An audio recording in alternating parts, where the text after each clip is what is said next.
Hi అండి. Welcome to me Godavari అమ్మాయి. ఎలా ఉన్నారు? నేను ఈరోజు మీకు మంచి వీడియోస్ ఈ రోజు నుంచి 1 బై 1 అప్లోడ్ చేస్తానండి. అవి ఏంటి అంటే రీసెంట్గా నేను షిరిడీ ట్రిప్ అయితే వెళ్ళొచ్చానండి. షిరిడీ ట్రిప్ 40 మెంబర్స్తో కలిసి వెళ్ళానండి. నేను ఈ ట్రిప్ చాలా బాగా ఎంజాయ్ చేశాను. అదిగోండి వస్తుంది కదా, అదే ట్రైన్లో నేను షిరిడీ వెళ్ళాను. ఇది వచ్చేసి మేము విజయవాడలో 1 PM ఇక్కడ మేము స్టార్ట్ అయ్యామండి. మా జర్నీ అయితే చాలా పీస్ఫుల్గా 40 మెంబర్స్తో ఎలా ఉంటుందా అని భయపడ్డా నేను. కానీ చాలా బాగా ఎంజాయ్ చేశాను. చాలా బాగా జరిగింది మా జర్నీ అంతా కూడా. మమ్మల్ని శ్రీను అన్న అతను తీసుకెళ్ళారండి. మీకు అతన్ని కూడా పరిచయం చేస్తా, చూపిస్తాను. మేము నాగర్సోల్లో దిగేసరికి నెక్స్ట్ డే మార్నింగ్ 10:30 అయిందండి. స్టేషన్ నుంచి బయటకు వచ్చేసరికి చాలా వెహికల్స్ ఉన్నాయండి. మీరు ఫస్ట్ టైం వెళ్ళినా సరే ఇబ్బంది పడాల్సిన అవసరం అయితే ఉండదు. మీరు ఎంతమంది వెళ్తే అంతమందికి సరిపడా వెహికల్స్. ఇదిగోండి ఈయన మమ్మల్ని ఈ ట్రిప్కి తీసుకొచ్చింది. ఆయన పేరు శ్రీను. చాలా బాగా కేర్ తీసుకున్నారు. అలాగే మా 40 మెంబర్స్కి కలిపి బస్ మాట్లాడారండి. ఫుల్ బస్ మాట్లాడారు. అయితే బస్సు చిన్న ప్రాబ్లం అయ్యి బ్రేక్ డౌన్ అయిందంటండి. ఇంక అందుకని ఈ వ్యాన్ మాట్లాడారు. వ్యాన్కి వచ్చి 20 మెంబర్స్ సరిపోతారని చెప్పారు. అయితే మా వ్యాన్ ఒకటే ఉందండి. ఇంకొక వ్యాన్ కాల్ చేశారు. అది వచ్చినంతసేపు సరదాగా మేమందరం పక్కన కూర్చున్నారు. ఇది మేము ఎక్కబోయే వ్యాన్ అనమాట. ఈ వ్యాన్ కూడా చాలా బాగా అనిపించింది జర్నీ. అయితే ఈ 10 మినిట్స్ కూడా కాదండి, ఒక 25 మినిట్స్లో అసలు మొత్తం ఖాళీ అయిపోయిందండి. చూస్తున్నారు కదా ఎంత ఖాళీ అయిపోయింది. ఎన్ని ఫుల్ వెహికల్స్ ఉన్నాయో అంత ఖాళీ అయిపోయింది. నాకు అసలు బాగా అనిపించింది. ఇంతమంది అసలు ఒక ½ అన్ అవర్లో రైల్వే స్టేషన్ ముందు ఖాళీ అయిపోయిందంటే చాలా ఆశ్చర్యంగా అనిపించింది. ఇంకా వీడియోలోకి వెళ్ళిపోదాం రండి. ఇదంతా కూడా మేము వెళ్ళిన జర్నీ. చూస్తూ వెళ్దాం అలా టెంపుల్ దగ్గరికి. ఓకే.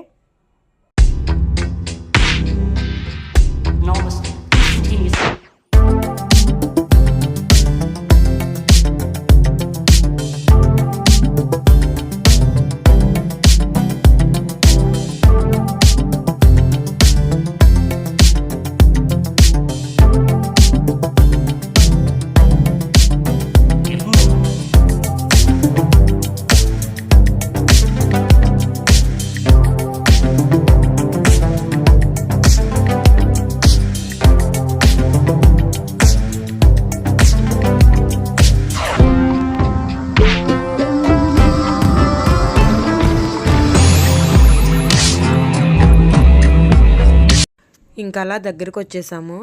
దగ్గరికి వచ్చిన తర్వాత నాకు ఈ షాప్స్ అన్నీ చూసి టెడ్డీ పేర్స్ అన్నీ చాలా బాగా అనిపించి మీకు కూడా ఒకసారి చూపించాలని చెప్పి సరదాగా వీడియో చేశాను. అలాగే నెక్స్ట్ ఇంకా మనం షిరిడీ దగ్గరలోకి వచ్చేసామండి. ఎంటర్ అయిపోయాము షిరిడీకి. అయితే షిరిడీ దగ్గరికి వచ్చిన తర్వాత మనకి ఎంట్రన్స్లోనే హోటల్స్ అన్నీ కనిపిస్తాయి. సిటీ కూడా బాగా అనిపించింది నాకు. ఫస్ట్ టైం వచ్చాను నేను. నాకు ఓకే, బాగా అనిపించింది. అంటే మన ఆంధ్ర అంత కాకపోయినా బాగుంది అనిపించింది. నెక్స్ట్ వచ్చేసి మీరు కొత్తగా ఎవరైనా సరే షిరిడీ వచ్చిన వాళ్ళు బయట ఎక్కడా కూడా స్టే చేయొద్దండి. ఎందుకంటే అంతంత ఖరీదు పెట్టి హోటల్లో ఉండడం కంటే సాయి ఆశ్రమన్స్ చాలా ఉన్నాయండి. ఇక్కడ వీళ్ళు చాలా తక్కువ కాస్ట్తో మనకి మంచి మంచి రూమ్స్ అన్నీ అవైలబుల్గా ఉన్నాయి. అలాగే నాకు ఈ షిరిడీలో బాగా అనిపించిన ఇంకొక విషయం ఏంటంటే ఎంత పేదవాళ్ళైనా ముసలివాళ్ళైనా ప్రశాంతంగా వచ్చి బాబావారిని దర్శనం చేసుకుని వెళ్ళొచ్చు. ఎందుకంటే అన్ని మంచి సదుపాయాలు షిరిడీలో చూసాను నేను. చాలా బాగా అనిపించాయి నాకు ఆ సదుపాయాలన్నీ కూడా. అవేంటి అంటే మనం స్టే చేయడానికి రూమ్స్ అవైలబుల్గా ఉంటాయండి. మన రూమ్కి వచ్చేసి 250 రూపీస్ పర్ డే. మెయింటెనెన్స్ ఖర్చు వచ్చేసి 50 రూపీస్ తీసుకుంటారు. ప్రతి ఒక్కళ్ళకి 3 days ఇస్తారండి రూము. ఇదిగోండి మేమున్న సదన అయితే ఇదే శ్రీ సాయిబాబా భక్తి నివాస్ అనమాట. ఇట్లాంటివి ఇంకా చాలా ఉన్నాయండి. ఇది లోపలికి వెళ్తే చాలా పెద్ద ప్లేసు, చాలా పెద్ద భవనం అనమాట. ఇంత పెద్ద భవనం నేను ఉంటాయంటే చిన్న చిన్నగా ఉంటాయేమో ట్రస్ట్ వాళ్ళవి అని అనుకున్నాను. కానీ కాదండి, చాలా అంటే చాలా పెద్ద పెద్దవి అనమాట. మనకి బయట సిటీస్లో పెద్ద పెద్ద హోటల్స్ ఎలా ఉంటాయో అంతకు మించే ఉన్నాయన్నమాట ఇవి బాబావారి భవన్స్.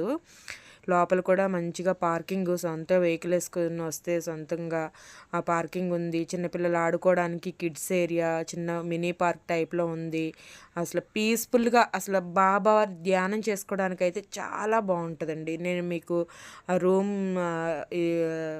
ఇది కూడా పెట్టేశాను. అలాగే ఇదంతా మేమున్న బ్లాక్ అండి. మాకైతే ఐ బ్లాక్ ఒకటి వచ్చింది.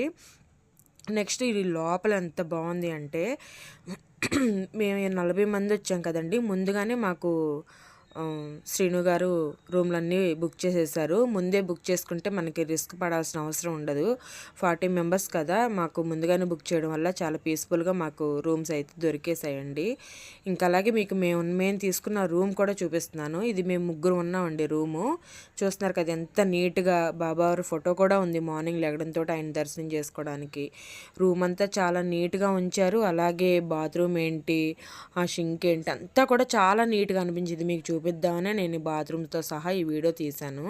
చూస్తున్నారు కదా, నేను ఈ వీడియో తీస్తుంటే మా అక్క నవ్వింది, బాత్రూమ్ కూడా ఎందుకు తీస్తున్నావు అని. అంటే మీకు చూపించాలన్న ఉద్దేశంతో తీశాను.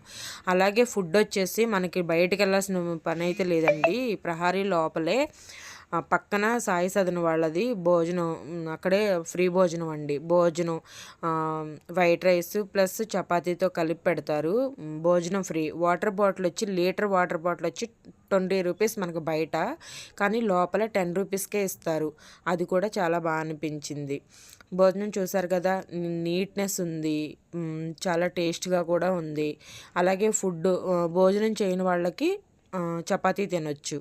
అట్లాగే మేము భోజనం చేసేసిన తర్వాత ఫ్రెష్ అప్ అయ్యి టెంపుల్కి స్టార్ట్ అయిపోయామండి. టెంపుల్కి కూడా మనం బయటకు వెళ్ళి ఛార్జ్ పెట్టుకుని వెళ్ళవసరం లేదు. సాయిబాబా ట్రస్ట్ వాళ్ళవే బస్సెస్ వస్తాయండి. ఆ బస్సులో మనని ఎక్కించుకుని మన బాబావారి టెంపుల్ దగ్గర దించుతారు. మనం ఆల్రెడీ ఆల్మోస్ట్ బాబావారి టెంపుల్ దగ్గరకు వచ్చేసాము. చూస్తున్నాం కదా బాబావారి స్టాచ్యూ ఎంత బాగుందో.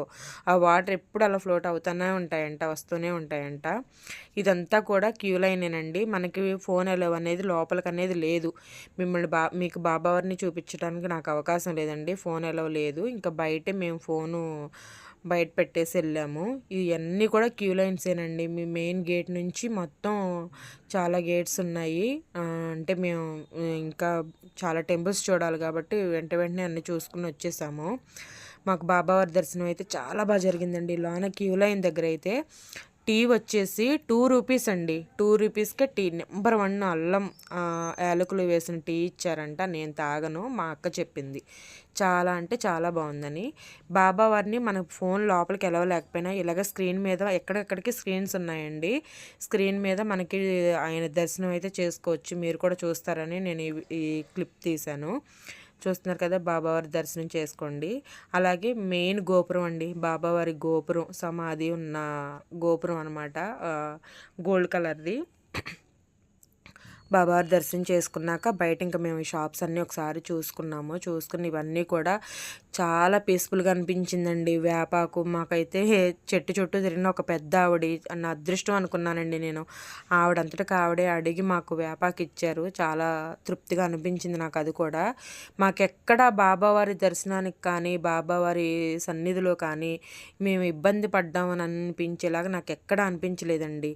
అంత బాగా దర్శనమైంది. మీరు ఎవరైనా సరే బాబావారి గుడికి రావాలనుకున్న వాళ్ళు విజయవాడ నుంచి నాగర్సోల్ ట్రైన్ ఎక్కేసి అక్కడి నుంచి మనం నాగర్సోల్ దిగిన తర్వాత బయటకు వస్తే బాబావారి షిరిడీకి చాలా వెహికల్స్ ఉంటాయండి. అసలు ఎవరిని మనం అడగక్కర్లేదు, వాళ్ళ వెహికల్స్ ఉంటాయి. మనం ఛార్జ్ చేసి వాళ్ళు ఛార్జ్ చేస్తారు.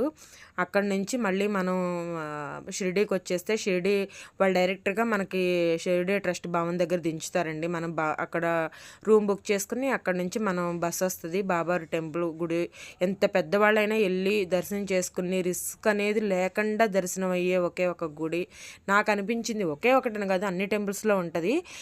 ఇంత రిస్క్ లేకుండా ఎలాంటి వాళ్ళైనా దర్శనం చేసుకోగలిగింది ఆ టెంపుల్ అనిపించింది. అలాగే నెక్స్ట్ ఇంకొకటి ఏంటంటే, ఇక్కడ భోజనం మనం అక్కడ భవన్లో అయిపోయినా కానీ ఇక్కడ చిలకలూరుపేట వాళ్ళే స్వయంగా ఇక్కడ అన్నసంతర్పణ చేస్తున్నారండి, నిత్యాన్నదానం చేస్తున్నారు. వాళ్ళకి మనం ఏ టైం అయినా సరే, నైట్ అయినా సరే, లేట్ నైట్ అయినా కాల్ చేసి మేము ఇంతమంది ఉన్నాం వస్తున్నాం అని కాల్ చేస్తే వాళ్ళు మనకి ప్రిపేర్ చేస్తారండి వేడి వేడిగా. మన ఇంటి భోజనం ఎలా ఉంటుందో అలాగే ఉంటుంది. అలాగే ట్రైన్లో కూడా ప్యాకింగ్ వాళ్ళే చేసిస్తారు మనకి, దానికి ఛార్జ్ చేసుకుంటారు. ఈ భోజనం అయితే ఫ్రీగానే పెడతారు. మీకు వీళ్ళ డీటెయిల్స్ నేను విజిటింగ్ కార్డ్ పెట్టానండి. తప్పకుండా ఈ వీడియో మీకు నచ్చిద్దని అనుకుంటున్నాను. ఈ వీడియో మీకు నచ్చితే లైక్ చేయండి, షేర్ చేయండి, కామెంట్ చేయండి. సబ్స్క్రైబ్ చేయడం మాత్రం మర్చిపోవద్దు. Thank you for watching my all videos.